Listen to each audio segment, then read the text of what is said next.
best and worst translator. Yeah, no, we've talked about this. Does That it was come with everything translated to English? If yes, it Are we never back? goes off. Are we live again? Yes. I I'm got getting an ad, Sneaky. Oh I'm getting boy, an ad for ad. Wendy's. Yeah. Honestly, some of the ads I've seen on your Twitch streams, like, these are not human. These are not human monitored. Some of these ads would never show up for Sneaky. I don't know, man. You never know. Get some good old American skincare. Anyway, subtitles. Yeah. I dig it. I dig subtitles, yeah. Nice. This should make me about 17 by the time canon starts, which makes me eligible to go into Beacon. Ozpin, the chess master that he is. So, so this is, I'm actually gonna, the reason why I picked the Ruby story is because I just want to vent about Ruby again. Because I just don't like Ruby. There's so much I don't like about Ruby, but what I don't like even more is the fandom around it. And how this fandom has, like, come up with some just fucking infuriating explanations for the dumb shit that Rooster Teeth does in the series. Like, oh, actually, everything's going right according to Ozpin's plan. Because he's a chess master, and everything that ever happens is all according to Ozpin's plan. Him dying, part of his plan. Listen, to the fans out there, you don't have to try to make everything make sense to be a fan.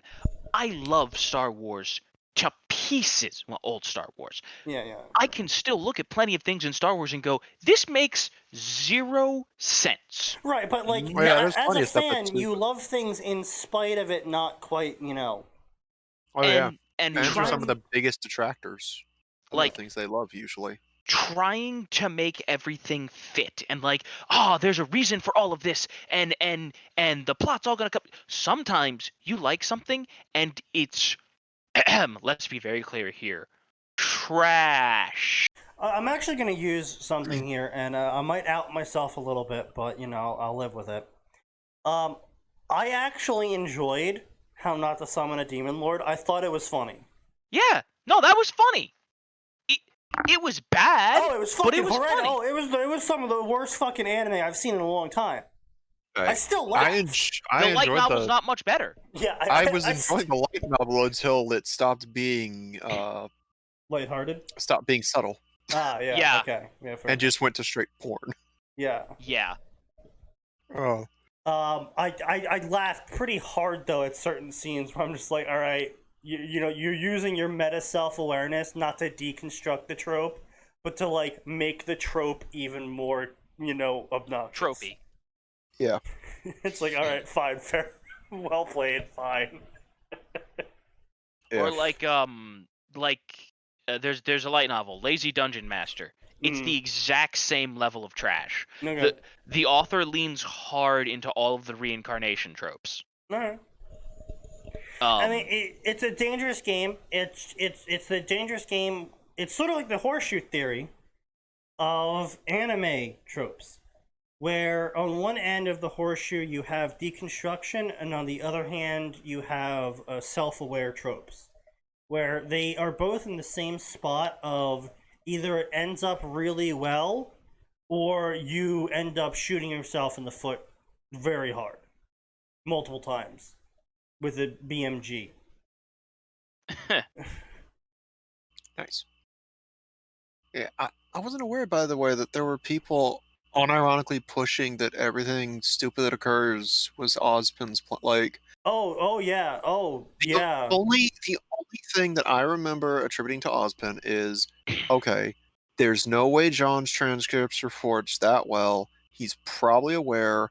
Also, we do learn that the arcs appear to be somewhat famous. Oh yeah, no, or at least the lineage of the arcs seems somewhat famous. It's bad. It's bad. Some of the the Ruby section, it wasn't. It was really prevalent back in season 3 and 4. The Chessmaster Ozpin thing, because that's when they were really leaning heavy on the chess piece. Yeah, I would say they were leaning heavy on the whole chess piece nonsense, and that's frankly when the story started to go the most off the rails. Yeah. And then that's when the fandom came up with the whole Chessmaster Ozpin thing. Like even the death was originally excused, and the fandom was like, "Oh no, he meant to die to make Cinder think that he was gone or something." It's just like, ugh. And the problem always is that they would take this, when they would take this explanation and then try and write a story where it retroactively applied to the entire plot line. And they're like, oh, well, Ozpin can't help but recruit me because I'm so good. It's like, no, Ozpin actually has a little bit of a stricter recruiting method than this person's good, so we recruit them. He actually has this really interesting method called the Ozpin Youth Program, where he definitely doesn't have them learn from him for their entirety of their, formative sections of their lives, and he definitely doesn't have them progressively do more and more suspicious missions that definitely are only in Ozpin's interest. He definitely doesn't do any of those things. Because Hazel implies that Ozpin constantly gets people killed doing shit.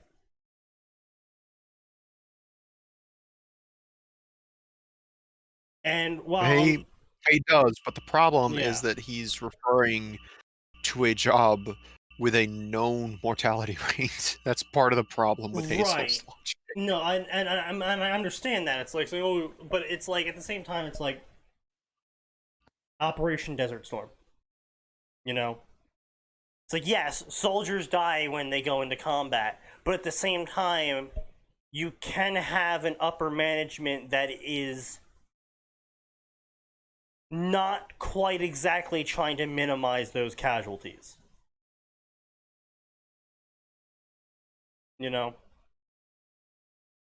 And if Ozpin's been alive for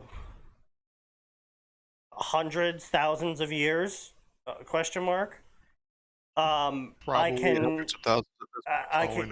can definitely see him being in the section of people that would lament people dying, but being like, well, they were all gonna die anyway. Because of age and stuff. So he's like, it's really bad when people die under my command, but they were probably gonna die anyway. And they were really gonna die eventually, period. So if I get more information that I can use against Salem, then it's worth it. That's the sort of justifications I could see Ozpin actually making. If it did anything to harm Salem or get him more information so you can figure something out, obviously this is pre-Volume 7 where we apparently learned that Ozpin gave up fighting against Salem.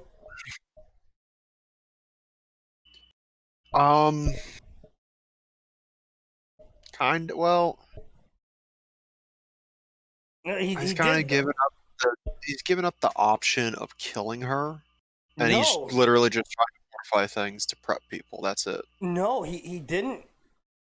He gave up just fighting her in general. All he's doing is plugging holes in the dam at this point. Because he straight up, I remember complaining about this to you, is that he asked the question of, can I kill Salem or something? And the genie says no, and he's like, oh, well, I can't stop Salem then. It's like, that. No, it's not what you asked. You asked specifically, can I kill Salem? Not Yeah, can no, he Salem be didn't give up. stopped? This is one of those things where Rooster Teeth doesn't do a very good job with storytelling on this part. And I made such a big fuss over the wording, and I remember this because they specifically then later on referenced how wording when you're talking to the genie is important. Yeah, that was something that I pointed out the moment it came out of their mouths. We all sat like, wait, yeah, hang on a second. Yeah. This is a genie. This is clearly based off of a traditional genie.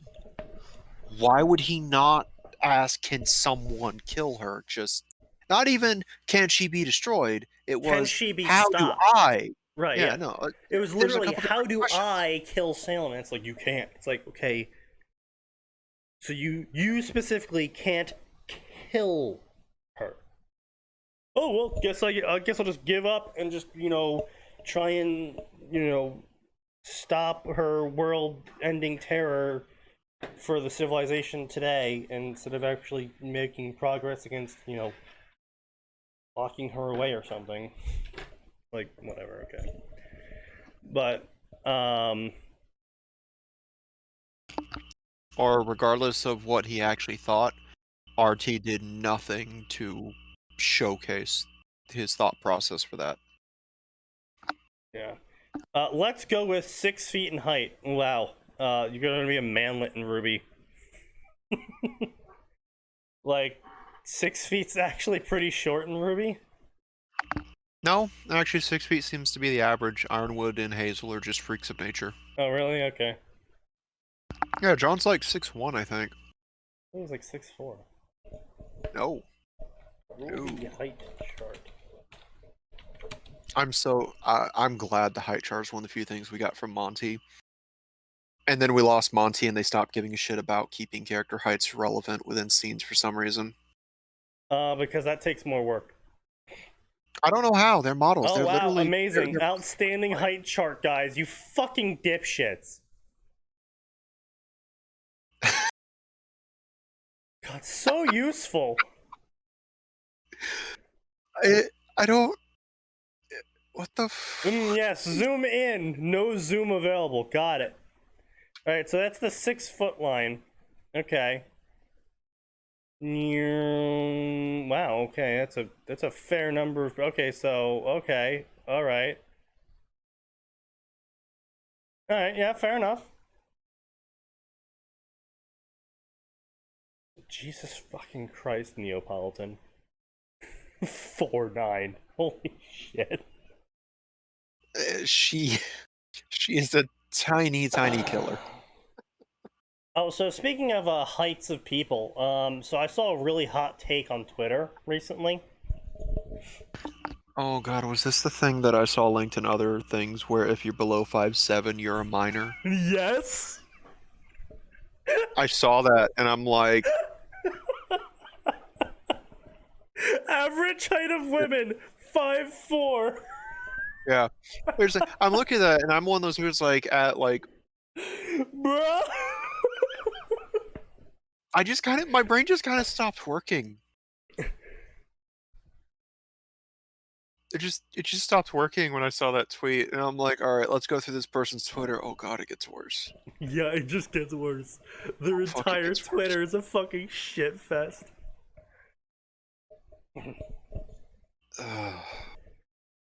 Oh god, wow, holy shit, this is so cringe. It just gets cringe. It keeps going and gets cringe. Pick your class! Oh yes, the famous sneak class. Okay. Due to the nature of Remnant, no mounted classes can be chosen. That's bullshit. I want to ride either a Grim or a tank into battle, and you can't fucking stop me. There is no okay, what reason. did I had to move chairs. What did I come back to? Nothing. There's no reason that a semblance can't be I summon a Pegasus. Just putting that out there. Maybe not Pegasus. Maybe just a land horse. Because I feel like, as far as we've seen across the board when it comes to semblances, none of them go excessively Okay, I'm out of their super way. annoyed with this person because they are mixing and matching Mm. classes from different games. Oh yes, it makes it even worse. 'Cause he's like, high engineers have high defense. No, they don't. And above average attack power. Not really. Plus insane range. No, a sniper would. I would say, and here's the problem with this. They say that the engineer promotes into ballistician, but then they're like, oh, but the engineer line, it's like someone made ballistician into a bigger thing than it already was. Ballistician existed in one game, and it was okay. Hi, I can shoot halfway across the map at the end. That was the class's gimmick. Yeah. It was inaccurate as hell, too. Yeah. Because it's a ballast. Yes. Yeah. Yeah, and it's like, also, mounted classes can't be chosen. Can upgrade into tank driver. Mounted classes can't be chosen. Well, because that he promotes into it.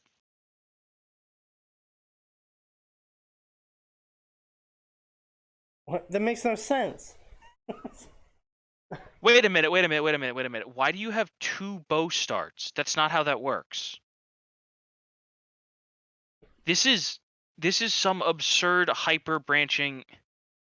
Also, I like how ruffian is apparently different. Like, I love how the thug is apparently different than a guy who steals things. No, those are actually different. That's like a classic Fire Emblem thing. Okay. It's generally either ruffian or brigand. So he's going with some garbage Fire Emblem ripoff for the game system? Yeah. Okay. But like the issue here is yeah. Okay, so Fire Emblem works with, you'll have classes, right? And that class can promote into, generally speaking, 2 classes. Sometimes it's 3, but that's it. Then you're done. Some classes can promote into the same class, but right, like when you oh, the Sword Master can promote the Myrmidon can promote into Hero or Sword Master. Right.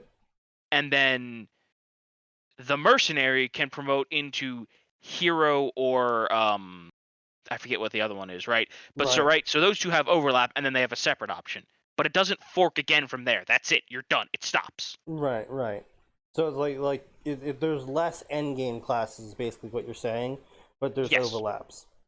Yes, there's fewer endgame classes because some of the early starting classes have the same promotion option. Right. So anyway, the author then proceeds to literally list all of the classes and then list his opinions on all the Fire Emblem classes. Bear in mind, none of these are actually Fire Emblem classes, except Villager, which is literally just a class. Villager is literally, hey, this guy has amazing growths, but he starts out at, basically they start at level -10 because they're a villager. It's like, oh, I love this fucking explanation here. Engineers. Thinking on the class lines, I have few ideas what this is about. Most of them, well, who doesn't love riding around in a tank? But pretty much every big-time villain in this series could slice through a bunch of fancy contraptions without breaking a sweat. And I don't want to think about how it fare outside of a cockpit, so no to this one. Except that Atlas literally created an anti-Huntsman prototype robot, which probably would have actually beaten Team Ruby if it wasn't a prototype. And being driven by someone who knew what they were doing. Yeah, and on top of that, wasn't being fucking hampered by plot device requirements of it losing. I would say, like, and certainly, like, an actual mass production model would do great against most of those people. Yeah, really great. What the fuck is Neptune gonna do? And like even against someone like Cinder, aha, I shoot fire and I make arrows out of glass. Okay, well, I have a minigun. I'm in a 50-ton mech. Yeah. Stomp, stomp, stomp. I have a 20mm rotary cannon. What the fuck are you gonna do? Plink. Not only that, we have known technology. They have fucking floating battleships and shit, and you're telling me we have not even that, not even just floating battleships, hover cars, civilian-owned hovercraft. You're telling me that as an engineer, you couldn't figure out how to make a floating hovercraft and be like, I'm just gonna stay out of range of your gun. What the fuck are you gonna do about it? Well, and it specializes in bows. Like, just like, oh, look at me, I floated up to like the maximum altitude a human can breathe at, and now I shall drop rocks. I mean, it specializes in That counts bows. as ranged in Fire Emblem, so Okay, your what- bow skills would benefit you. Okay, but engineers don't specialize in bows in what he's listed. No, if you go back up at the start, engineers specialize in. Go scroll back up. Yeah, he's gadgets and doodads with machinery. There's nothing in here about bows. Oh, Specializes bows. in bows. Why would they have bow specialization? Wouldn't it be crossbow? I don't know, but that's what it Guns? says. Crossbows? No, actually, shouldn't. Yeah, it should be gun, shouldn't it? Because It guns should be exist gun, in this especially world. because you already have someone who specializes in bow. Further up. Wait, holy crap. Hunter specializes in bow. Engineer specializes in bow. Scroll back up. I think there's a third one that specializes in bows. Swords. Two specializes in swords. That's pretty common in Fire Emblem. Specializes in Lances, yep. Again, axes, yep. Axes, yep. Axes. Bows. And then this one's just like knives and daggers alone. Okay. That's the thieves. Thieves Yeah, always I got mean- the short end of the stick. Okay, yeah, but like again, daggers in Remnant. Bruh. Yeah, fair. Anyway, point is, like, engineer specializes in bow. I can't help but notice, dear gamer system. Why is have neglected Ballistician coming after Tanker? Again, that's part of my problem, right? Because they're giving you 3. Right, but see the thing here is what I'm looking at here is I'm seeing a lot of like promotes like higher and higher. So Brigand into Barbarian into Berserker. No. Well, okay, let me rephrase that. If this is following the standard Fire Emblem tree, Right. it's Brigand, Barbarian, or Berserker, right? These are orbs. Okay. So why would Ballistician and Artillerymen be in the same thing then? Why the fuck would you fight? Why would you fire ballistas over firing artillery? Yeah, like I don't like unless Ballistician is like is just like a bow gun, in which case, okay, fine, maybe, but like Artilleryman seems to be, out of literally everything here, the best option because you use artillery. I'm a hunter. Oh, that's cool and all, but like, you know, have a 50-pound Dear grid explosive. coordinates. Yeah, dear grid coordinates and stuff. You know. The Grim are attacking. Dear grid coordinates. Actually, Okay. why bother with any class that isn't engineer in the world of Remnant? Yeah, that's another great point. It's like That mechanical knowledge would be super useful. Never mind becoming a huntsman. Isn't Yeah. Just engineers be a like blacksmith that repairs their stuff. critical to generally everything? It's like One bruh? would think. Oh, I It's want to be a just- drifter. It's all bad. It's all bad and stupid and dumb. And this guy's like, first of all, he's not even using except for villager. He's not even using the normal like Wow. if you're gonna just copy paste. Yeah, I know. We'll deal with that. We'll deal with that Yeah. whole disgusting mess in a second. Yeah, like I said, we'll deal with that in a second. But author, if you're going so far as to just rip off the Fire Emblem classes, just rip off the names. Yeah. Like, right? What are your class choices? Fighter, thief, myrmidon, pirate. Yes, pirate's a class in Fire Emblem. I love it. Oh yeah, it is. Mercenary, hunter, archer. Oh, Like, also, I'm looking at these stats here. I'm flashing back to some of my dumber stat builds for Dark Souls and Fallout. also, Dump charisma, dump luck, dump int, buff strength and vit. yeah. You do nothing else. Also, smash. Also, I understand that the gamer system has a specific stats, Yeah. but like if you're ripping off Fire Emblem and the game system is giving you Fire Emblem, fucking use the Fire Emblem stats. Well, I mean, not only Yeah. that, it's They're easier. Oh, I don't even know what this one's based on, because this is not based on the Gamer Mawa. Well, yeah, it's not. Is this- It's not, and that's a different problem. And, But like I'm saying, like if you're gonna steal the Fire Emblem system, right? Right, but that's what I'm saying. Like, I Steal can't the even Fire figure Emblem out what system he's lifting this from, because there's a charisma stat which gets rid of any game that would have a resilience stat in it. I can't think of a single game that has both resilience and charisma as stats. I can't think of a lot of games that have both Dex and Agi as stats. Yeah. I can't think of a game that has no endurance as a stat, but it has Vit as a stat. It's like I can't match this. This is a fucking like quadectrahedron trying to go into any hole. Period. Not sure what they're going for. Why is dexterity and agility separated? It's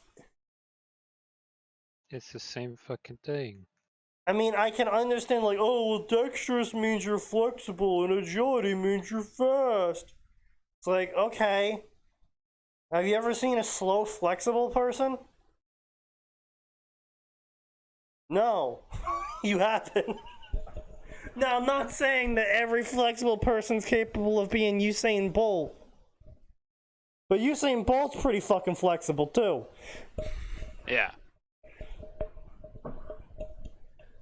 It's just, I don't, no, like, there's no wisdom stat, but there's an int stat. Like, wouldn't wisdom be a key stat in Remnant, where your soul is literally a shield, and as you age, you gain wisdom, and you could do that whole, like, oh, well, the wiser you are, the better you are at protecting yourself voodoo bullshit, right?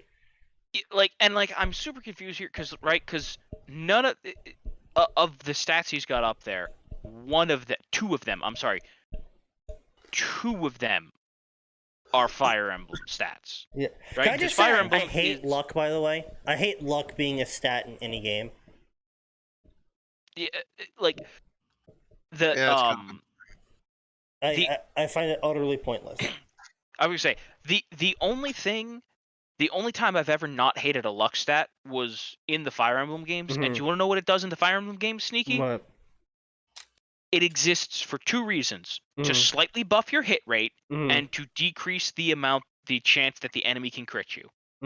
No, see, correction here. That's it. I'm fine with luck being a stat if it's one of those unadjustable stats, I guess. Like, I don't know what best to call it. Like, it's one of those stats that you get not by like doing things that increase it, but like it's adjusted by the stuff you wear, the choices you make. If right, you're drunk it's not or something. You can't dump points into it. Right. It's one of those stats that's purely based off of circumstantial stuff, not anything you can actually intentionally modify. Well, that's one of the things I appreciated. That's one of the things I liked about Fire Emblem versus because like it was so weird to me that luck was a stat you could put points into in Demon Souls. Right. And Dark Souls 2. Well, and Dark Souls 2, right? But like, it's just like, so what does this stat do for me? Oh, it increases your drop rate. But it doesn't really. Yeah, I know it doesn't, but it. See, that's the thing though. That's the other problem I have, especially when it comes to narrative writing. Whenever you introduce a stat that is visible, that can be adjusted, that is visible to both the character and the audience, I should say. Because you can always have like a luck stat being a thing that you're just keeping track of, sort of like maybe like you have a charisma stat you're just keeping track of that you base completely off, like a Kingdom Come does, where your charisma is actually based off of how rich and fine the clothes you're wearing, and if they're clean, if how repaired they are. So, do you look like someone important? If yes, people will treat you like you look like someone important. If you look like you just rolled in a pile of shit, people are going to treat you like you just rolled in a pile of shit. Which is great. Like, but it's one of those stats that you can't actually change at all unless you change the clothing you are wearing. Right. Well, I would say that's always my problem with RPGs, right? That's always the problem with persuasion checks in an RPG. Mm-hmm. Is either the only way I've found that's even kind of okay is the New Vegas way, which is either you have 55 persuasion and you'll pass this check, Mm-hmm. or you do not have 55 persuasion and you cannot attempt this check. Mm-hmm. Period. So And even that's still bad because Mhm. it still incentivizes you to dump points into it and Mhm. talk and just magically talk your way through all your problems. Like, and I get it, right? It's a limitation of game design where you want to give people an option to be able to talk their way through things when talking their way through things would be appropriate, right? Yeah. Like, well, that's this the guy other doesn't cool really thing. want to fight me. Can I convince him he doesn't need to? But that's the other cool thing I really liked about KCD as well, is it has 3 persuasion stats. You have speech, which is how good are you at talking to people, and you want to know how you increase your speech skill? Talking to people. Talking to people. And then you have your nobility stat, which is based off of your charisma, and it's okay. Does this person look like a noble or a lord? If yes, the stat's higher. If Right. no, the stat's lower. And then you have your fight stat, which is basically how threatening do you look? Are you in full plate mail wielding like a fucking expensive looking Damascus steel sword, engraved with "Praise be Jesus" on it? Or are you some fucking dirty beggar with a wood stick? And the importance of these 3 stats is that sometimes, say your nobility's 20 out of 20. Sometimes nobility, no matter how high it is, isn't the persuasion option that works. Yep. And sometimes having a low nobility and you pick the nobility option actually works better, because it's like, if you're a peasant and you go up to another peasant and you're like, hey, what's going on here? And they're like, oh, well, you're just like me, so you can help me out, and we can bond over this. Where if you were a noble and you went up, it's like, oh, I'm sorry, my lord, I won't bother you with my issues. Yeah. Like, that sounds like the best system I've heard so far. And this is the perennial problem of any game with any kind of persuasion system is the quick save option, right? Like, you have to have a quick save option because people need the option to quick save, right? But no matter what you do, it will always be vulnerable to someone going, okay, I want to go back and pick the other option because this one didn't work. Or at least with that system, I can't just dump points into persuasion. And like, I hate doing it. But in every RPG, I will always dump stats points into persuasion, because if you don't, it just feels like you're hampering yourself. Yeah, it's because they put so much into the persuasion. It's like, oh, well, if you had this level of persuasion, they could have given you more stuff. It's like, well, I needed that stuff. Yeah. So, well, okay, fucking. And right, and again, it's one of those things, I get it, right? Like, if this guy saved you from the angry bear and is super good looking and charming and is like, hey, I got kind of beat up fighting this bear, can I have a little bit of money? Versus the guy who looks pretty normal and doesn't look very charming and is like, excuse me, I saved you from the bear, could I possibly get some money to cover my expenses, good sir? You'll be like, No, fuck off, nerd. Yeah, basically, yeah. Like, I get it, right? I get it. It's still, it's just bad, and that's the only way, really, that it works. You know what? Actually, no. Credit to Divinity Original Sin. Mm. Or rather, Original Sin 2. Yeah. Because that one had a very similar thing in that different people had persuasion options based on their statistics. Yeah. And the dialogue always made sense. Anyone could attempt any persuasion check.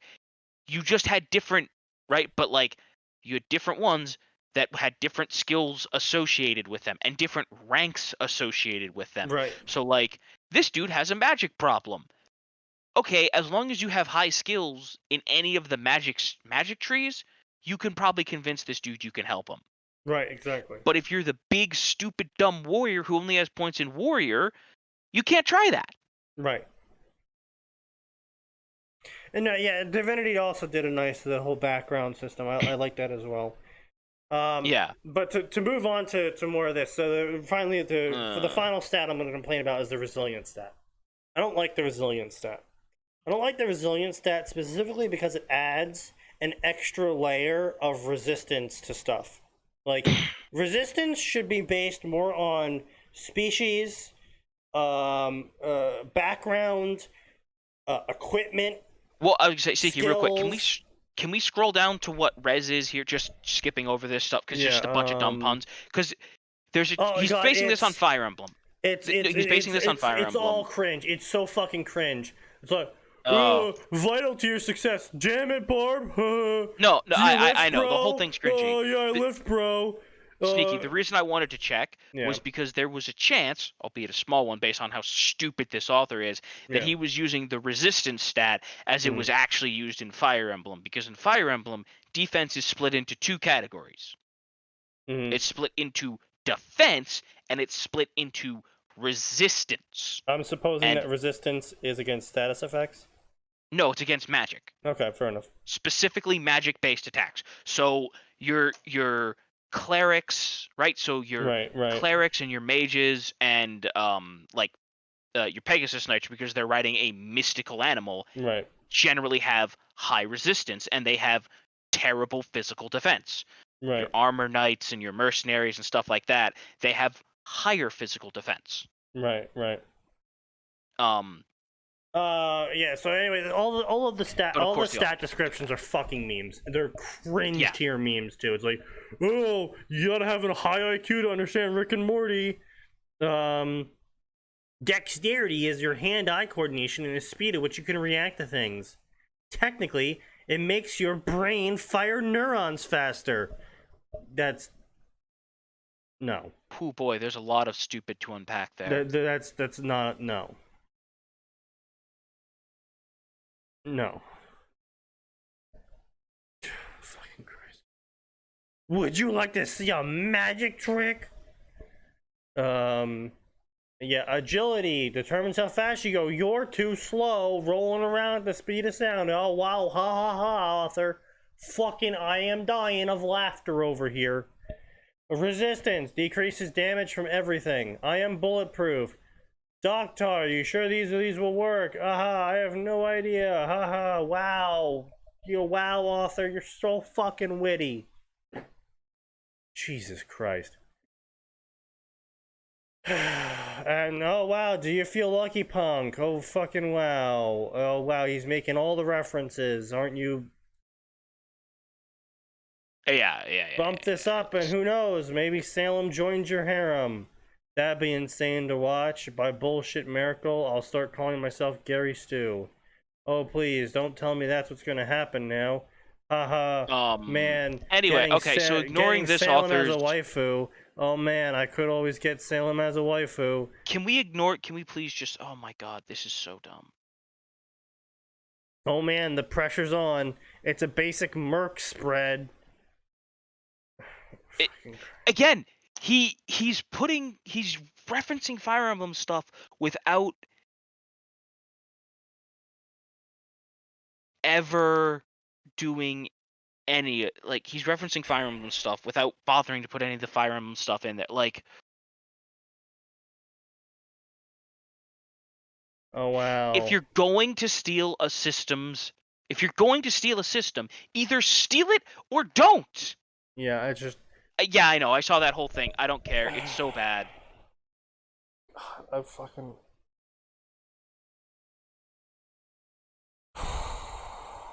No, the whole thing. It's so dumb. I don't even want to read it. It's so dumb. No, so haha, funny name. Ha! Funny joke! Yeah, pretty much. Chapters 1 through 7 feature a strange variant of first person in which all text that is not dialogue or system messages is taken directly from character thoughts. Think of it as this way: all text not enclosed in a quotation mark or bolded can be read as if it was a character thought. What? Wow, that's really stupid and sounds like a terrible way to write literally anything. Good thing most people aren't stupid enough to try that. Yeah, good thing we've already established how you're supposed to write stories to make them universally understandable. It's almost like mankind has been doing this thing called writing for a long time. Yeah, it's really weird how that works. I always love these authors, and by love I mean absolutely fucking loathe. I always love these authors that like come out with like, this is my original style of writing. It's like, that's cool and all. It's garbage. Sometimes you can happen upon certain stories where thematically it works. Like, for example, there is a story I am reading in which the main character is telepathic and they don't talk. They just make it everyone around them think they are talking. And because it's from the first person perspective, all of their dialogue is said in narrative because they aren't actually speaking it. And it's like, okay, that's a little witty. I don't really like it. I'm not going to say it's a good style, but it fits the theme, I should say, of how this character approaches the world. And so it works for that author for that story. Now, if I was reading a story from that same author that wasn't specifically handling a telepathic, character, then I probably would not read their story, because I did come across another story similar to that one, in where the author wrote everything that Link said as if it was narrative. But Link's not telepathic, and he would actually talk. And so there's no reason for him to, for some reason, not write that as dialogue. And I just ended up dropping the story because it was increasingly difficult to figure out what Link was actually saying to people. Because I'd have to use what people replied with to try and figure out what part of the narrative was just spoken to them. That's just dumb. So, anyway, let's continue this fringe tier Doylist explanation author's note. It is written differently. In addition, Soft Reset also features dialogue that is delivered via play script. From chapter 12 onward, I use standard dialogue formatting. Why the unholy fuck would you not? How bad is this? I have to look at it.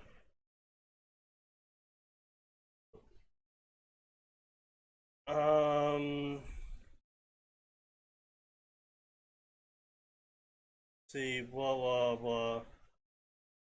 Wow, okay, this is F Beep King Awesome.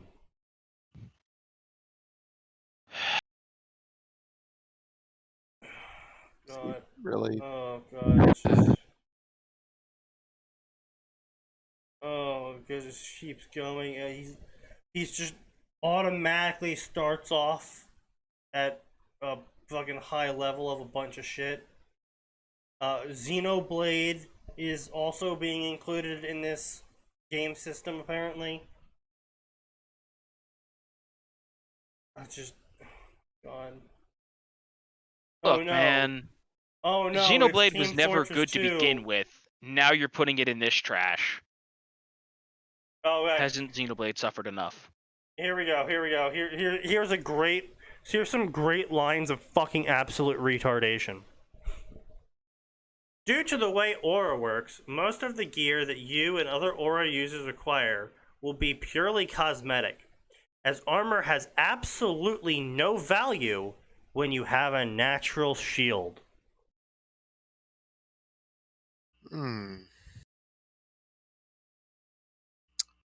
Sounds like a bad take. Yeah. Sounds like a dumbass. Sounds like an absolute dipshit take.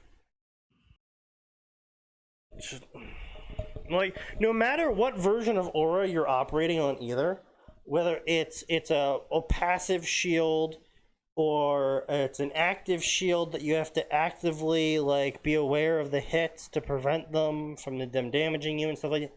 It is shown, the one thing that they've actually shown continuously is that when people get hit, it hurts them. Like, yeah, sure, their bones aren't crushed and their skin isn't split open, but they go, ow, and they flinch, and they can get pushed backwards, and other such things. So the force isn't being negated, it's just being, the damage itself is being negated. Like, the directional force isn't, the effects of the force in terms of pain isn't, it's just the actual literal damage itself that you would have normally sustained doesn't occur. So if you say, I don't know, have a mechanical hand and you block someone cutting you with a sword,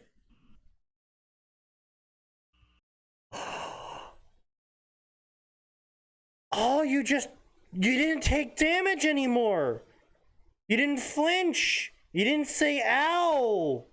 You can follow up with an attack immediately because you no longer just ate that.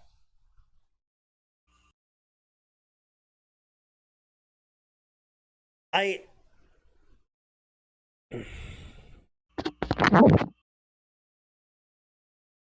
am an actual genuine all of the Ruby fandom. Like, Yeah.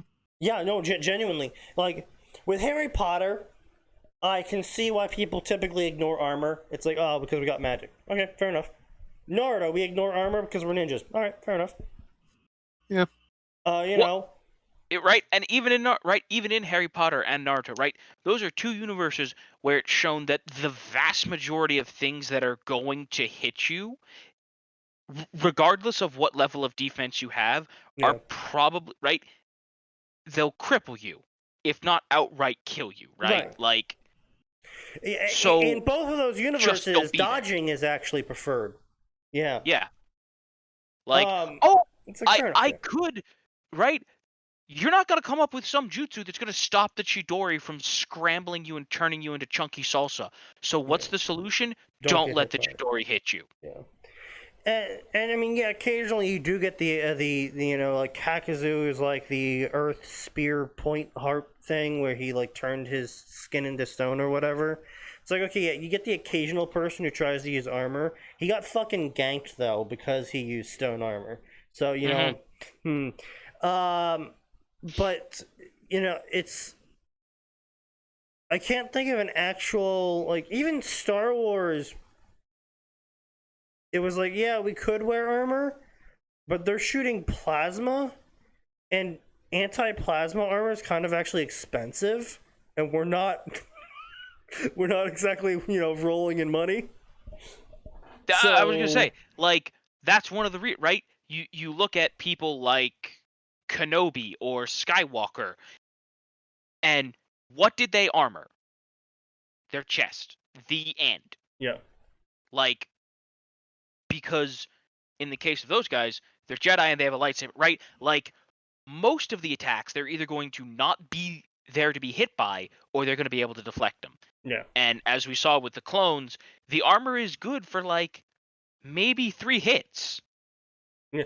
I mean, honestly, it was really only the Mandalorians that ever got away with having armor that actually, like, could eat shots, but even then... And that's because they're That using was super science magic. Yeah, they were using some advanced armor, and also at the same time, it was stupid fucking expensive as well, and they really only got that much money to do that stuff by being paid really well by people.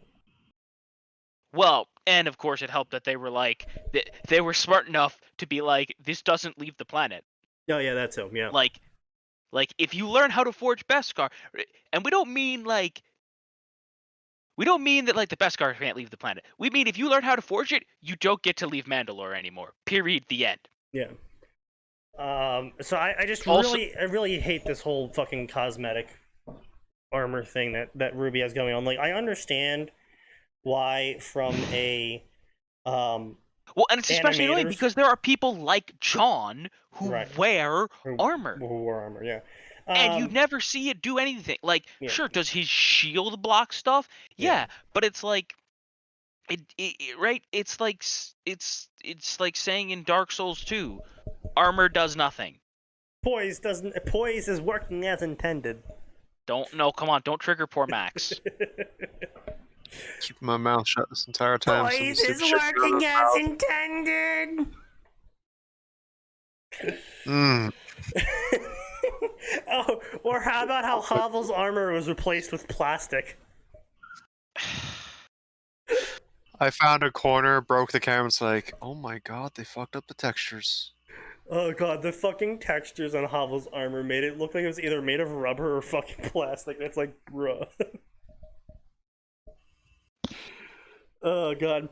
But anyway, yeah, I understand from both an animator's perspective of wanting to have cool fight scenes, and I understand from a marketing perspective of being able to market your very visually distinct heroes, and I understand from a Watsonian perspective of being very flashy to draw attention and uplift spirits, and fine, okay. I don't like how the community has taken that and gone, armor doesn't work.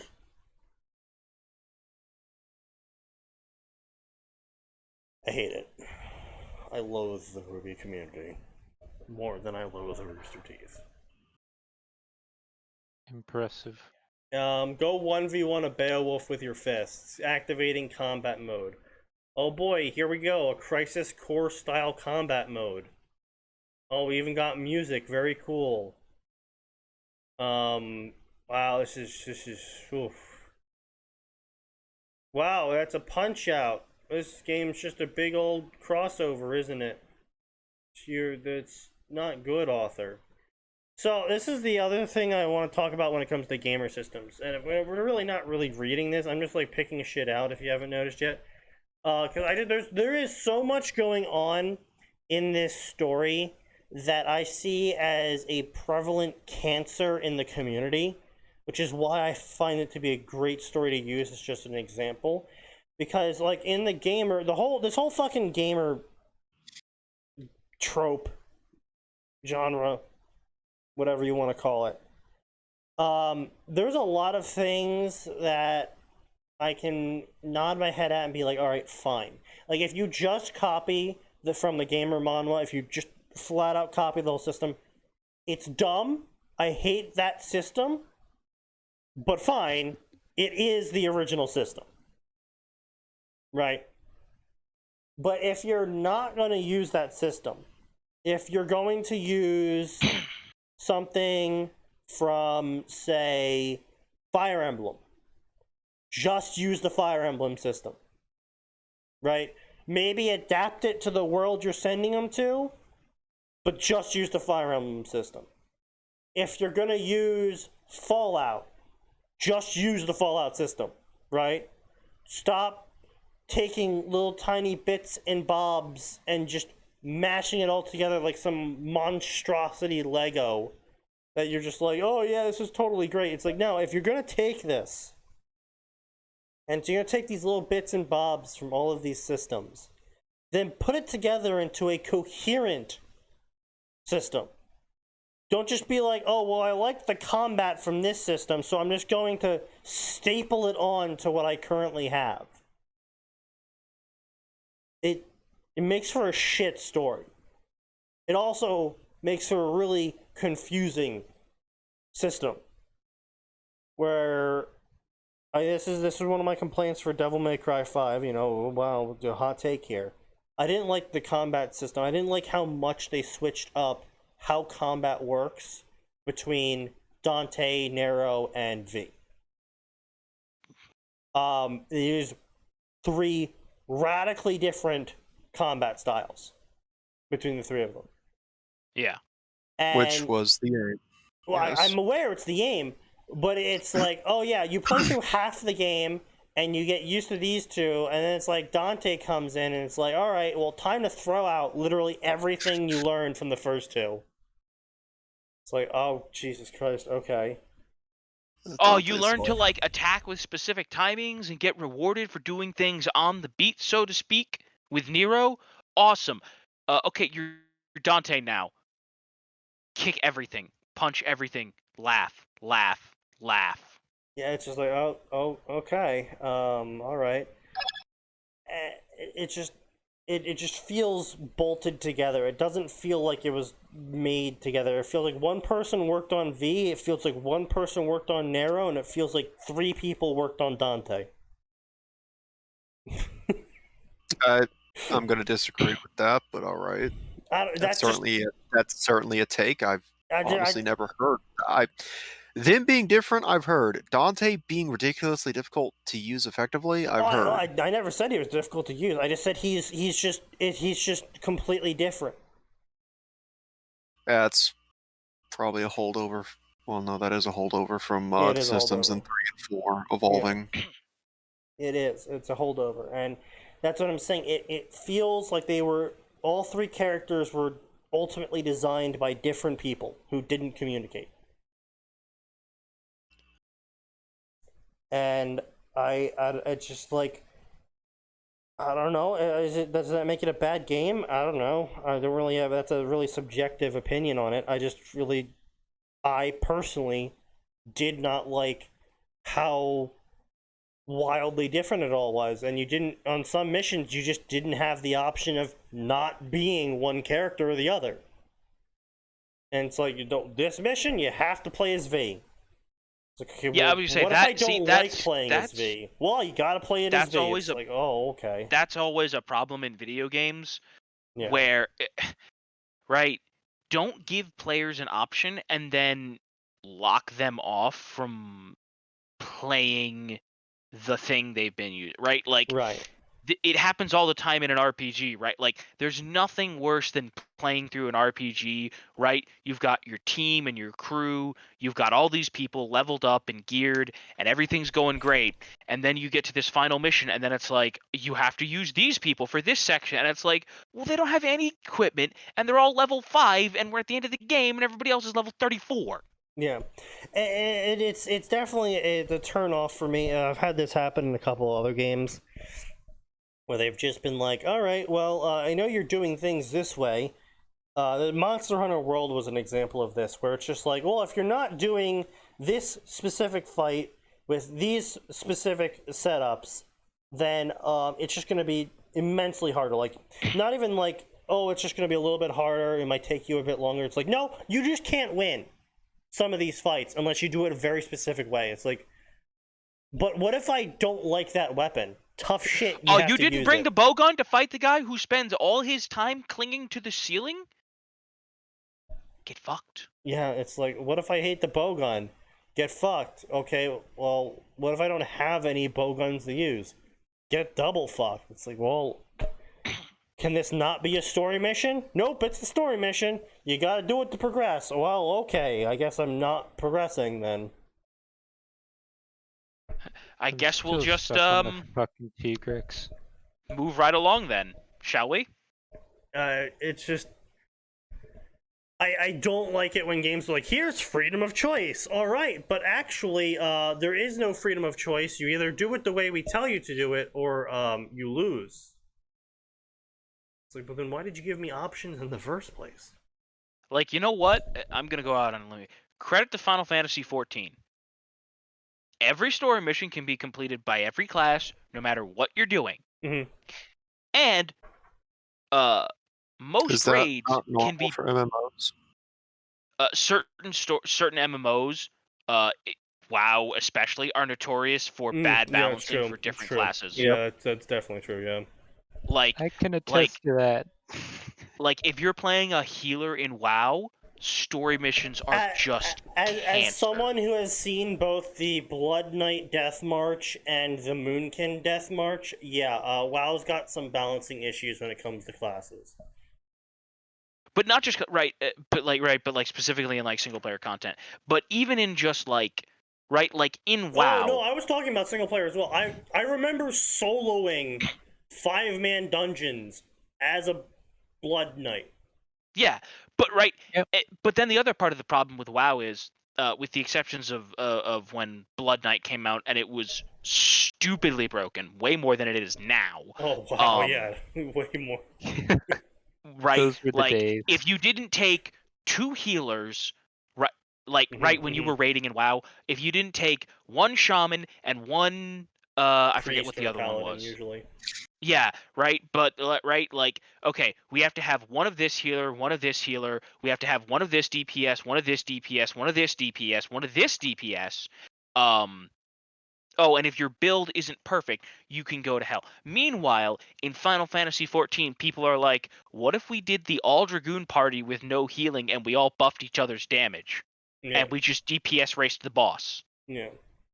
It's stupid, and it requires a way higher level of teamwork, but you can do it. Just Mhm. like if everybody plays Gunbreaker, you can do it. It's dumb, and you're gonna hate yourselves, but you can do it. Right. Meanwhile, WoW's like, oh, you haven't followed And I the sort of letter of our understand- composition law. You will never beat it. And ever. I do sort of understand the idea of the composition law, especially when it comes to WoW for the multiplayer part of the content. Because there are way more DPS classes than there are tank and healing classes. And Well, so no, it's like, and I do okay, so you understand need that, one of those. but It's like- but I get it, but it's the stuff I'm talking more about, like apparently all my examples are coming from JRPGs. This is really weird, except for Final Fantasy apparently, where it's just content's just flat out locked if you don't do it in a specific way in single player, and it's just like, well, okay, that's cool, I guess. That can actually usually be tracked down to like specific companies even. I mean, even Dark Souls is a little bit guilty of this at times, where it's just like, I want to play as a pyromancer. Oh well, if you play as a pyromancer, you basically are going to be winning through monkey shit throwing on a typewriter, where it's like, yeah, you have to fight this boss like 100 times, but one of those 100 times, you're gonna get lucky and something's gonna break, and you're gonna be able to beat the boss with pyromancy. Like, oh. That's cool, I guess. turn. So you're telling me I can't play as a magic class for this boss? Nope.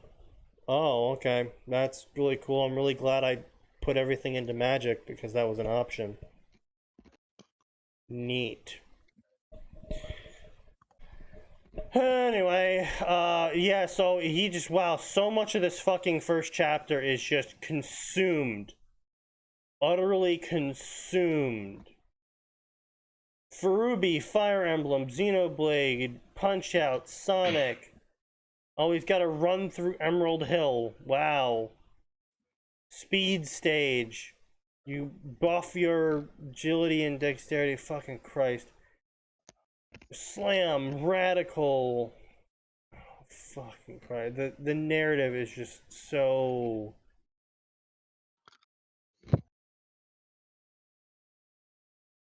Something. Like, right here. Just look at this right here. God, the scroll bar just... Oh. The fact that there's still so much left to scroll through makes me so upset. And, like, it's not describing what's happening. Trick ramp, edge of cliff, hop, 3 trick positions, 1, 2, good, 3, awesome, amazing, plus 500. What'd you do? We have no idea what you did here, and we have no idea what's going on. We have no idea why you're getting messages from like 17 games. You're not telling us, you're not showing us, you have failed utterly. Yeah, Get it's the like, fuck not out. only are you not showing us, you're not even telling us. You showed up to show and tell, and then when the teacher called on you to go give your presentation, you walked off and just like went to the bathroom or something instead. No, even worse, you pulled a Calvin. Oh? You walked up there and tried to tell a story, but you didn't tell a story, and then when everybody called you an idiot and told you to sit down and quit wasting time, you doubled down on your shit storytelling. No, fair enough. That's fair enough, yeah. 9 hits! Tight! Yeah, I'll never say that again. If all it took to get 9,000 score in DMC was 9 hits, that game wouldn't be nearly as good as it is. It's just... Okay, wow, we're making Halo references now. Oh, haha, we got 1,000 points for destroying Summer's grave. Results screen, the one from Sonic Forces. Yeah, because everyone played Sonic Forces. Yeah, technically speaking, no one played Sonic Forces. Because, have you ever seen that video? No. So this guy starts up Sonic Forces, enters into the mission, and then leaves the controller, just doesn't touch the controller at all, goes up, brings back sandwich-making materials, makes a sandwich as the mission is running, and then eats the sandwich, and it gives him like an A+ at the end screen.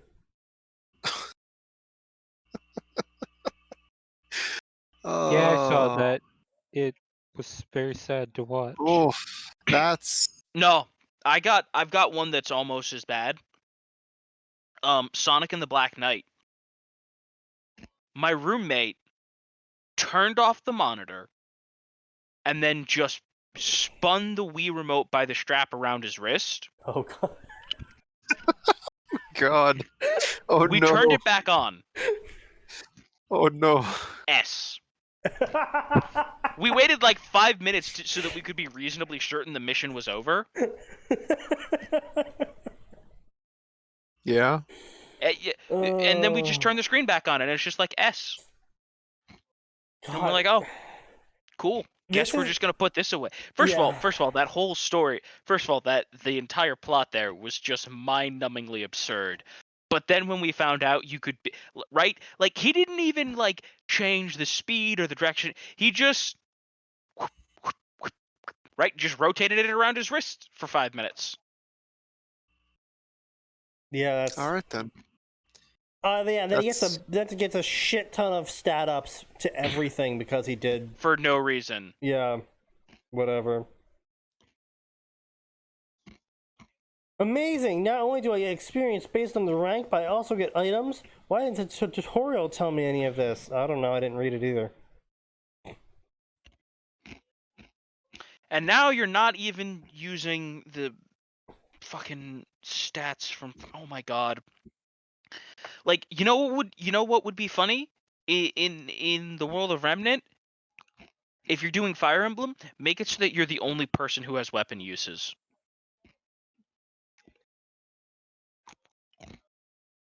Like that could be right. Everybody else has weapons that never break and never need maintenance, except for you. I actually saw an interesting thing. Basically, It is a Naruto. It's a Naruto gamer story.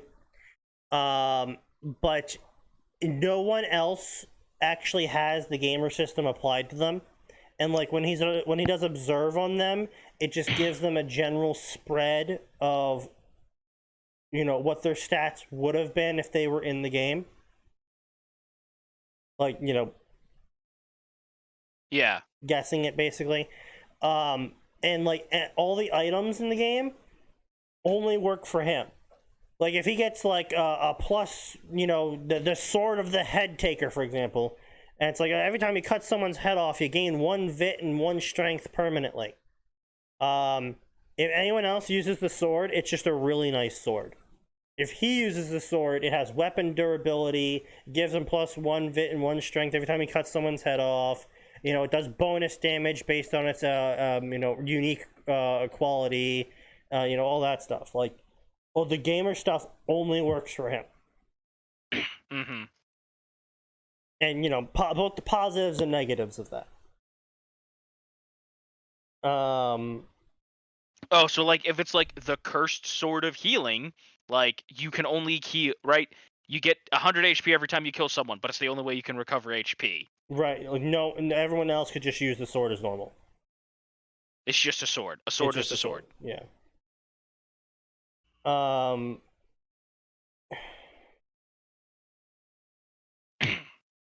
The bullet point system. Let me explain. You have unlimited standard ammo. I mean, you don't see blades paying for bullets in NLA. What the fuck is NLA? Wait.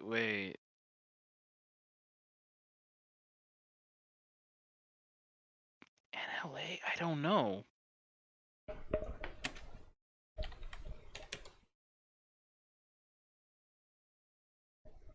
I mean, you'd be better off looking at the what blades are or NLA. Like, I don't think the bullet point system is a real thing, Sneaky.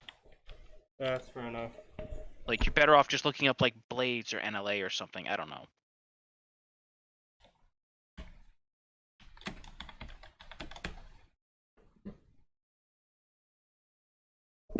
No, I can't. Oh yeah, here we go. Blade. The NLA Citizen. Okay, this is from Xenoblade Chronicles. Okay. And I haven't touched the Xenoblade anything, so I wouldn't know. It's apparently from the Wii U Xenoblade as well. The one that had very mixed reviews. You have unlimited ammo. You don't see anyone ever using ammo, do you? Oh yeah, it's like all of their ammo is free, and they just pull it out of the ether to reload.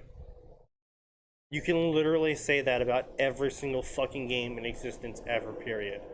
Oh wow, all of the NPCs just happen to pull ammo out of nothing to reload. Yeah, that's called the limitations of it being a fucking game! Like, the one time, right? The only time I've ever seen NPCs have to use ammo was there was a mod for Fallout that was like, yeah, the NPCs have the ammo in their inventory and that's it.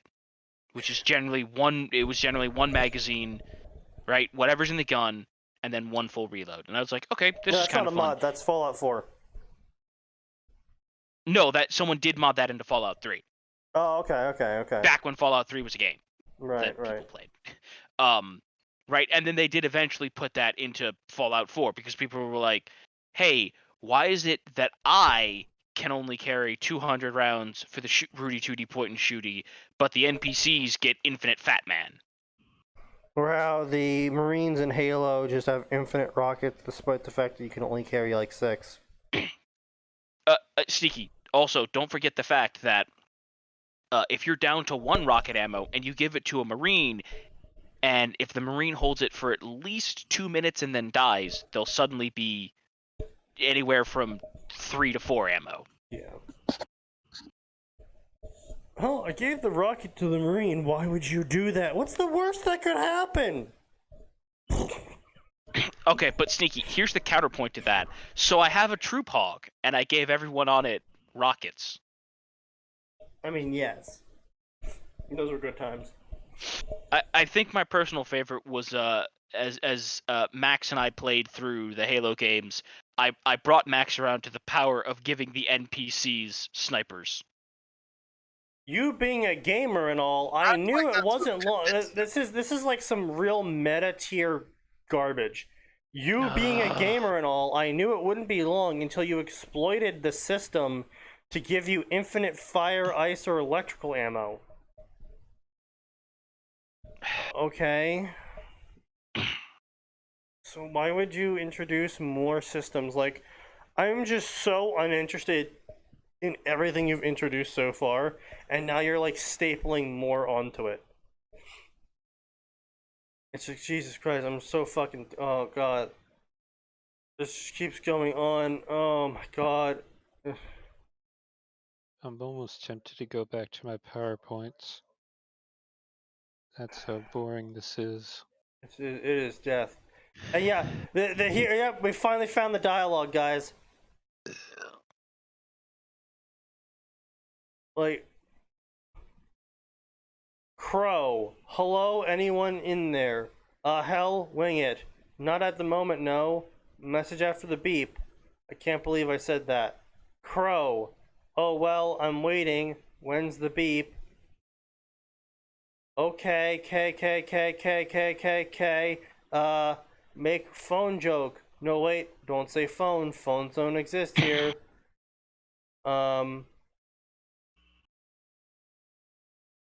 Hold on, someone just came in. Yeah, it looks like they're picking up. They'll be on the line in 3, 2, 1 now. Hello?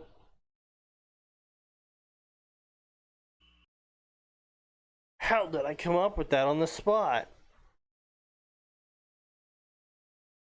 Is this the work of my charm stat?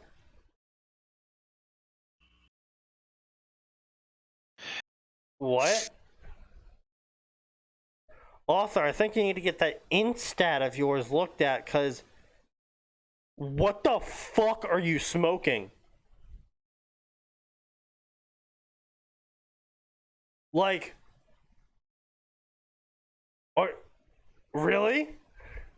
Are you really straight shit gonna sit here and be like, ah, yeah, my charm stats so high. I came up with that amazing joke.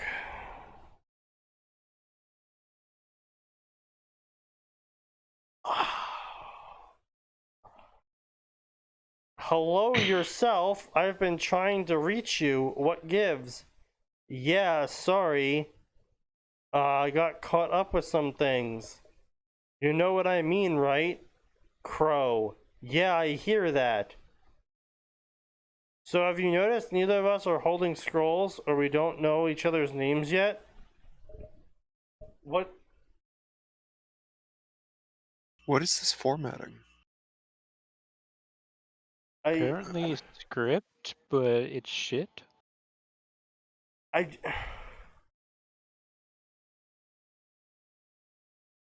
don't know what the fuck is going on. This is just,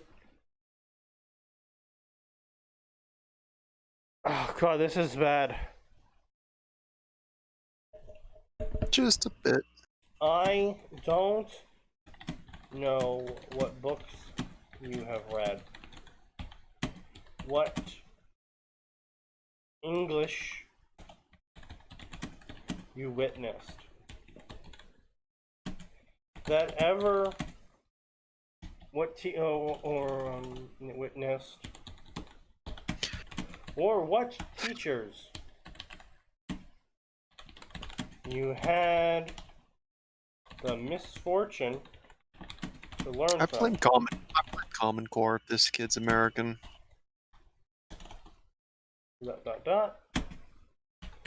But this entire thing isn't just bad, because it is, but it's bad in the way that someone that let's see how best to say this. That someone tried to crawl into the trunk of a car to drive it, claiming it's not their fault, it was their first time driving. There we go. That's the best. I think that's the best way I can put it.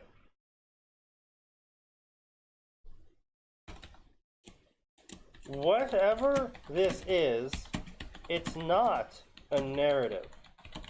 It's not a story. You wrote a bunch of sounds and what would you call them? Info boxes, effectively.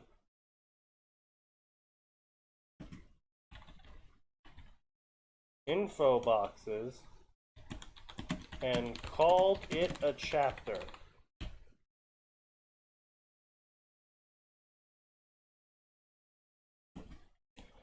And not only did you not do the show part of show and tell, you forgot to tell us too.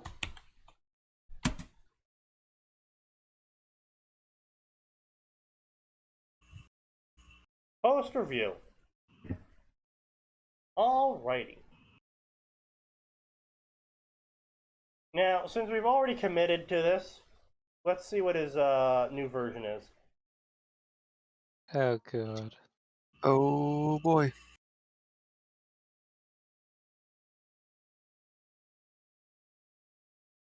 Wait, hold on. Oopsies. Well, I am absolute. This is 361 people in the Ruby community that should have their living license taken away.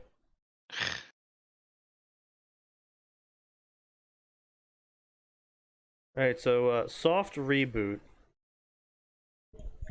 A rewrite of that one gamerfic you saw in this section a while back. Wow, that one gamerfic in this section? You mean like what of the 500 stories are you talking about, author? Fucking this piece of shit acting like he's somehow unique. Completely refurbished and able to hide the fact that it's garbage for 2 minutes. Now it has an actual story. Less than half of it is self-indulgence and a main character you can root for now. Probably. Oh. Hopefully. Oh, press X to doubt, author. Yeah, I'm still kind of doubting on this one. So anyway, we got some cringe going on here, and I guess this is not an author's note. He's like doing some sort of beep boop machine noises.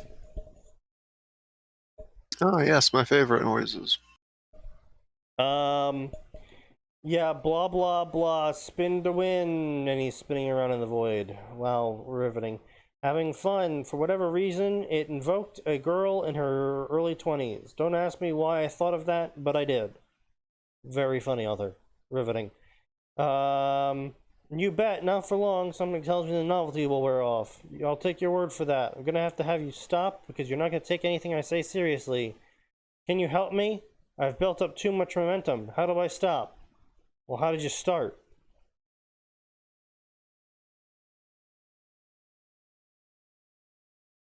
Dog paddle? You know, how did you start moving if you don't know how to stop?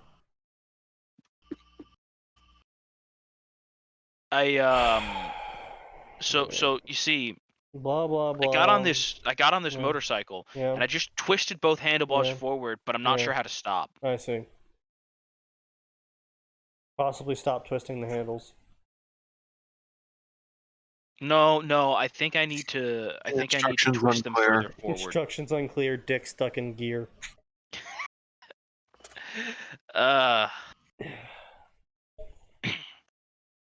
That's a meme I wish. Blah blah blah. What's the last thing you remember? I'm drawing a blank. Really? You don't know? I don't know. My memory's always been pretty shit. I mean, yeah, that's fair enough.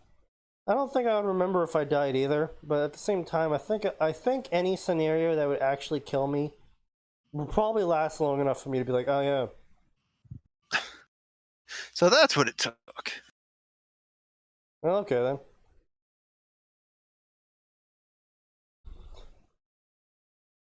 I feel like my death would be very Rasputin-like, you know? First I'm gonna eat poison, then someone's gonna shoot me, and I'm gonna get up and try to run away, and then they're gonna shoot me again, and then they're gonna wrap me in a carpet, and then shoot me again because I started moving again, and then they're gonna drag me into a river and hang me, and then throw me into the river, and then they're gonna shoot me again. And at some point I'll die to drowning.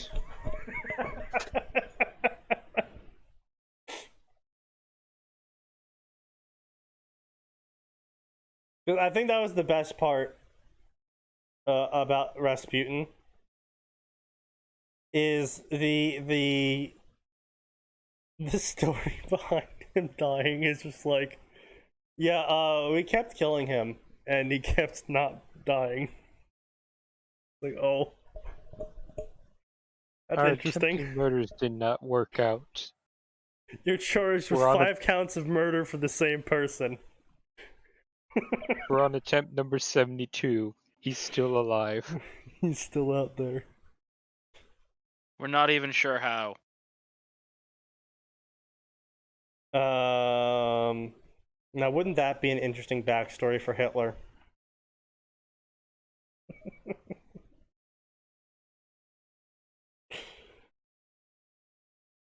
He's actually Rasputin. From all those years ago. Back to retake Russia.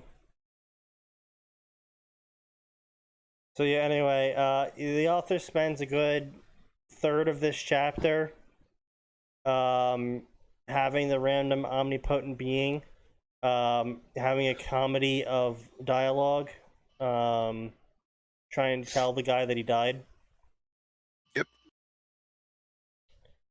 Then finally we get to the stats screen with randomly assigned stats. I don't know why condition healthy is here when you have an HP bar. Yeah. Also, you're kind of in a weird void. I don't know if condition healthy is what should be displayed right now. Condition dead. Hey yo. I don't think HP should be 40 out of 40 either right now. I don't think that HP bar should be full either. I'm just again with he uses the same garbage system from last time around, except he replaced int with will, which. Oh boy.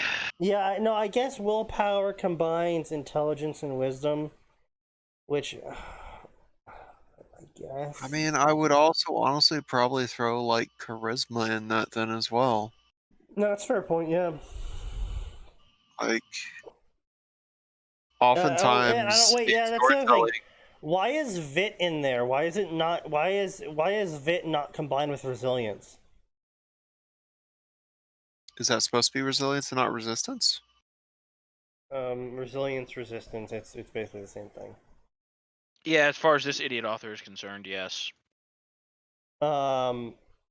It's supposed to be damage reduction, and it's just like, wouldn't vitality, like, if you're gonna be approaching this from like a unified stat perspective, someone who's really healthy would, on the whole, look to be taking less damage from, say, getting punched than, say, someone who's a fucking twig.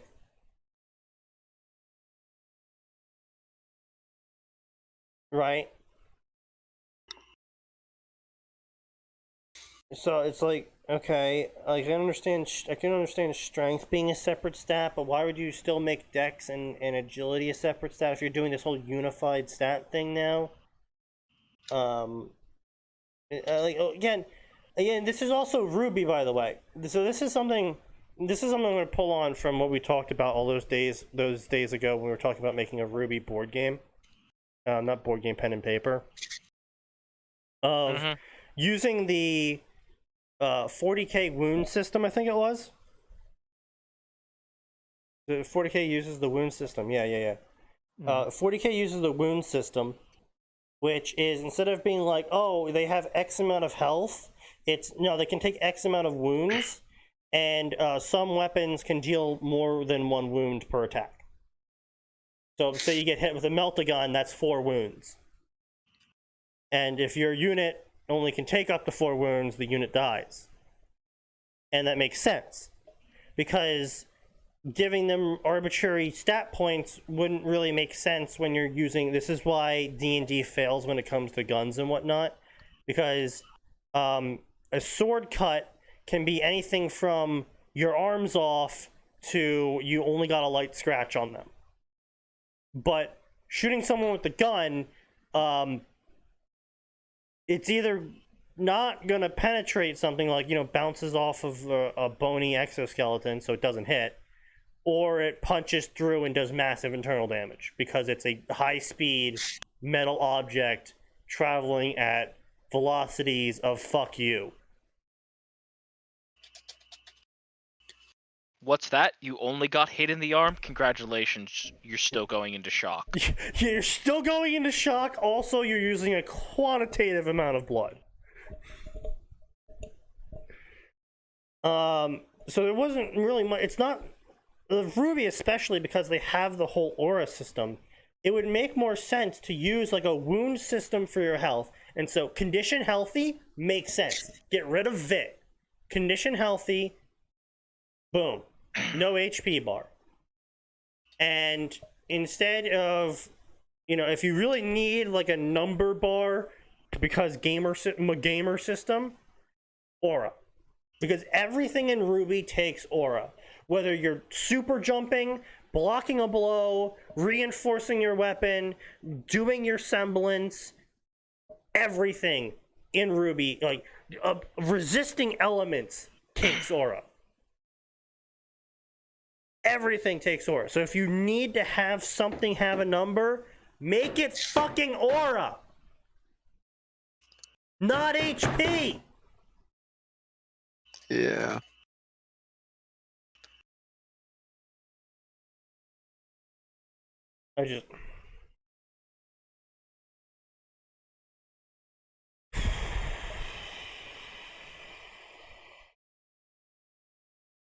I can tell this has got you real upset.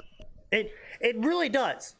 Because if you're gonna come out with your own fucking off-brand gamer system, and you're gonna come out and be like, guys, I've tried really hard, you know, you don't pay attention to 1 year ago me, he was a dipshit, that story was trash, this story is gonna be less trash, and then you go and use the same fucking system that made your story trash!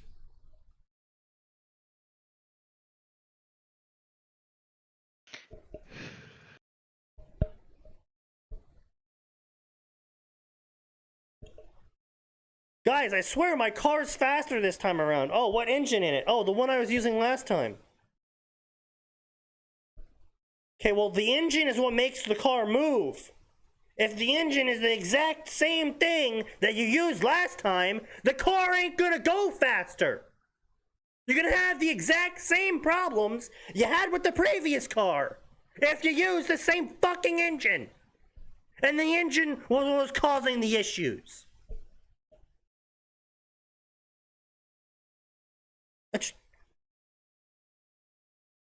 I don't want good stories. I don't want good stories.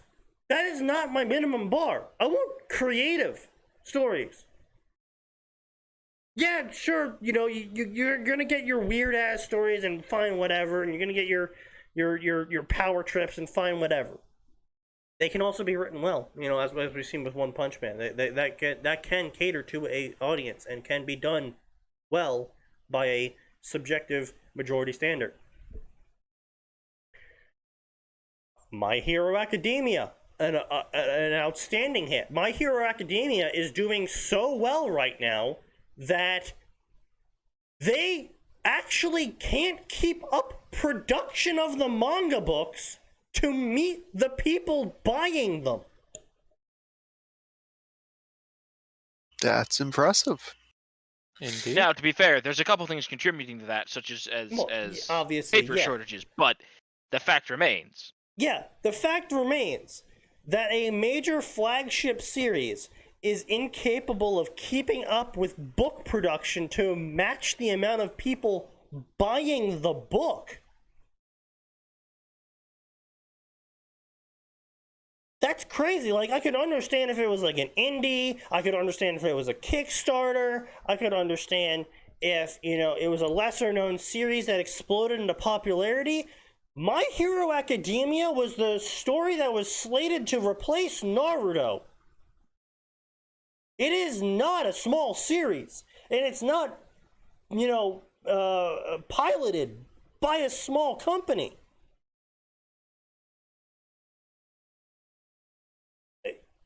And they can't keep up with the supply to demand. Anyway, so your point is? It's just... I just want people to think about what they're writing. I don't need a super hyper consistent story. I don't need, I always get shit for this, not shit for liking crack stories, but I get shit for on Discord servers and forums and whatnot where I'm I hate it when authors don't think about all the shit in their story. No, you don't understand. I love crack stories. I think a good crack story can be absolutely fucking hilarious, where it doesn't take itself seriously at all, or it takes itself internally seriously, sort of like Monty Python and the Flying Circus did, right? It's a joke, the writer knows it's a joke, but the characters themselves are acting seriously the silly stuff, right? It's not a circus. It's, a play comedy, right? The actors are serious, but everyone involved knows it's not. I would say a great example of that is the Goes Wrong show. Right. And I'm not saying everyone's stories have to be hyper realistic. I'm not saying everyone's stories have to be super serious. I'm not saying everyone's stories have to be 100% lore accurate or anything like that. I'm just saying just think about the shit that you are writing. Oh, I want to write a gamer story. Okay, it's going to be taking place in RWBY. Okay, what do they have in RWBY? Okay, well, they have lots of guns in RWBY. They have Aura, which is a magical shield in RWBY that does literally fucking everything. So what am I going to put into RWBY? A health bar. Swords. Ballistas.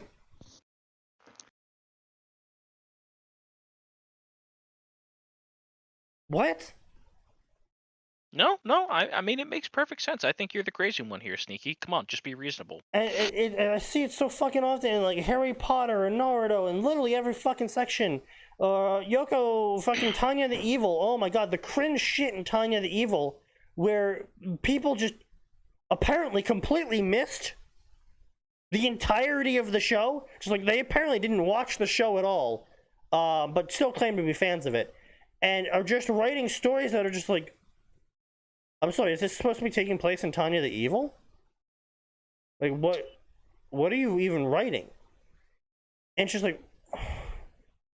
oh yeah, my fucking holdout weapon, my 50 BMG revolver with extended barrel. It's the thing that's as long as a human leg? That's your holdout weapon? You hide that up your butt? I was gonna say, as the Dresden Files once joked, is that your revolver, or are you happy to see me? The joke was it was his revolver. Yes, Dresden is never happy to see anyone.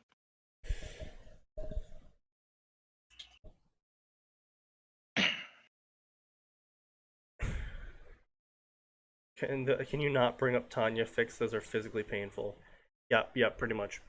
The only one I've ever been able to even remotely stomach was the one Warhammer crossover that Sneaky sent me. Oh, and that one, at least the author had the intelligence to go, you know what? I have accidentally fixed all the problems. So we're just gonna go ahead and end the story here with a quick summary of, hey, all the threats that came after this handled because everything Yeah. didn't go to hell in a handbasket. Pretty much, yeah. And honestly, it was the worst way to handle it, but It was, but here's the thing. I preferred a somewhat disappointing ending to the fact that the author went, you know what? I'm not sure where to go with this. Yeah, And no, rather than exactly, drag it yeah. out and make it awful, I'll just, right? yeah. A somewhat bad ending is better than dragging it on until it's terrible. Yeah, pretty much, yeah. no. Yeah, but like that's the thing, right? Like I have a lot of respect for the author, Mhm. not because the ending was good, but because he they had ended the it. courage to make a bad ending Yeah. because they knew they needed an ending. Yeah, and it's sort of like can actually make this relevant. So fan fiction. Gray and I had just posted our first chapter for Arc 2. And we had lots of people commenting on the Mal'Ganis scene in which Taylor met Mal'Ganis. And the original scene was going to be this very complicated cat and mouse sort of style dialogue in which Taylor both didn't know any information but couldn't say that because she was in a position where everyone thinks she knows a bunch of things, but she doesn't. And Mal'Ganis was currently pretending to be an opposing faction military leader. And so she was basically trying to, like, the premise of the whole scene was she was basically trying to say things to explain stuff that would hopefully provoke reactions that she could then glean information from to try and figure out a better backstory. And it was garbage. Complete and utterly. It was cringe. Like, when I finished writing it, I was unhappy with it. And I was like, okay, but I can't actually figure out a way of making this any better. Because the problem is that Taylor needed information. Taylor had been running on very low information for a decent chunk of the story. And Mal'Ganis is actually a character that could have given her a lot of information that she needed. But the problem is you can't just tell a Dreadlord, who is a super spy in terms of lore, that you don't know shit. And so if you want to get information from a Dreadlord, but also, make sure that information is actually valid, you have to make them think that lying to you would give up their own cover, so they'll tell you the truth to not break their own cover. Mm-hmm. But Taylor didn't really know enough to do that, and I had her doing some fucking wild leaps of logic just so I could fucking squeeze out, like, the correct words she would say to trigger a response from him. And it was bad. And it was so fucking bad. And so we ended up just scrapping the whole scene and rewriting it, and Taylor just kicking the shit out of Mal'Ganis because she found out he was a genocidal demon from space who had killed 1/3 of the Earth population of Warcraft World. Fair enough. And I was like, all right, You're assassinator. I mean, it helps that Mal'Ganis is a punk. And yeah, and so I was like, okay, so how else could I write this scene? And I was like, okay, well, as far as Mal'Ganis is concerned, she's A, human, B, a no-name mage that had just recently came to power, C, figured out his special spell that made it so none of the paladins under his command could be resurrected by the Scourge to be undead, and they could only be resurrected by the light. And so anyone that could figure that out, because apparently even Kel'Thuzad couldn't figure out how to break it. So clearly anyone that could figure that out really knew magic really well. And so anyone that could figure that out would also be able to expose him. And so he was like, okay, well, this is a weak-ass human that really has nothing going for them besides being probably really smart. I'm just going to kill her.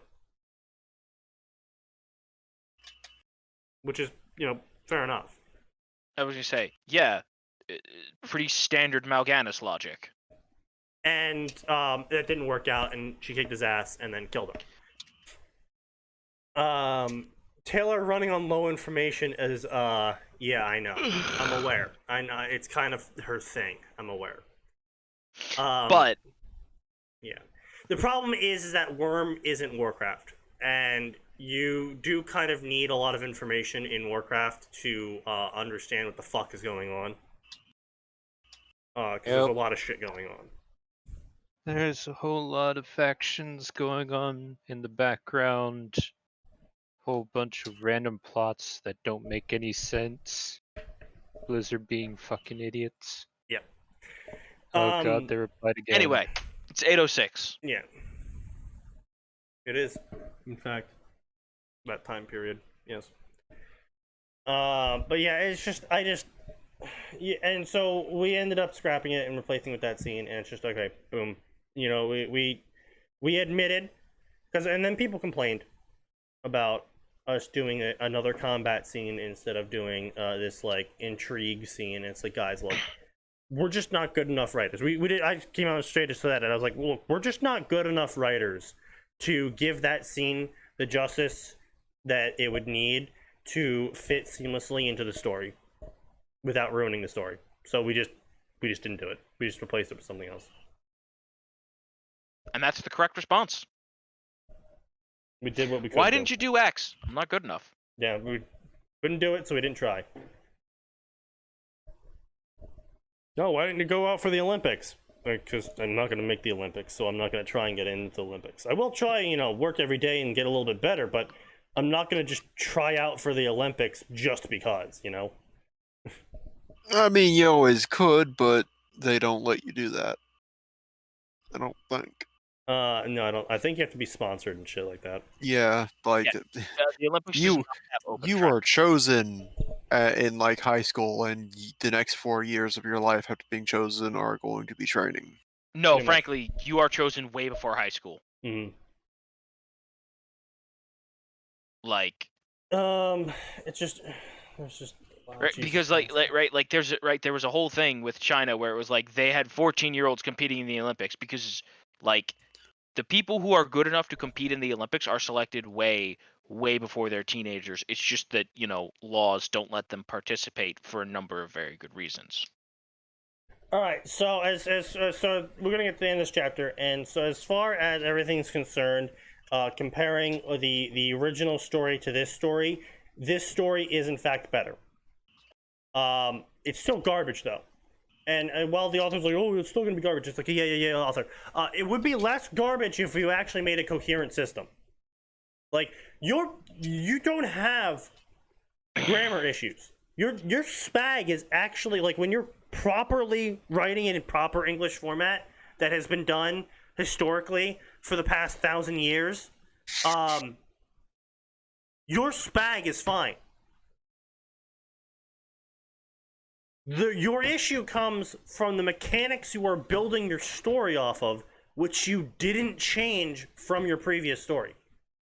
And if you actually change those mechanics, because he improved their display, he improved some of the more superficial mechanics, like how stats are displayed and handled.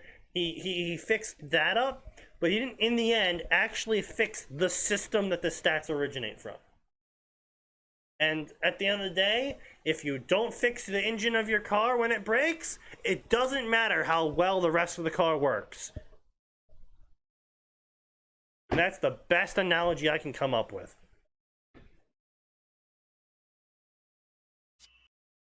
So, yeah. So, kudos, author, but you didn't fix what was actually broken. So, that's that. I'm just gonna drop this in the covered fix and end it for the day. So, alright, everyone. We'll see you all next time on Tuesday, because there's always more, and it always gets worse.